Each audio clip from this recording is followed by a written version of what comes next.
Voilà 10 ans que ce problème se pose. Voilà 10 ans qu'il y a régulièrement des polémiques autour de la religion, des repas, faisant souvent s'affronter des extrémistes religieux d'un côté, des extrémistes d'une fausse laïcité de l'autre, et on est dans une sorte d'affrontement terrible, parce qu'au fond, derrière tout ça, ce sont les pratiques religieuses qui sont visées. Moi, je vais déposer une proposition de loi. Je suis législateur, je vais déposer une proposition de loi qui, semble-t-il, pourrait régler ce problème-là et sortir par le haut, détacher cette question de la question religieuse.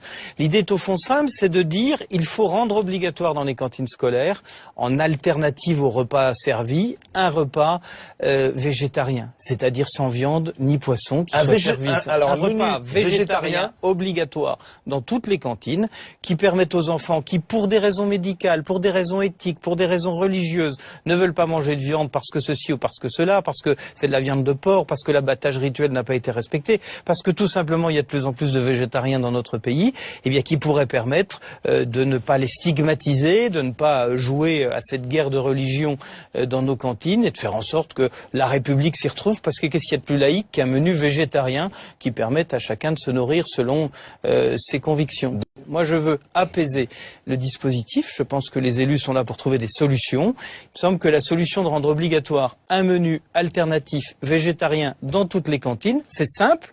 Au niveau de la santé, ça garantit l'apport en protéines, parce qu'aujourd'hui, par la nourriture sans viande ni poisson, on peut garantir l'apport en protéines. Et puis ça sort des polémiques, parce que c'est insupportable.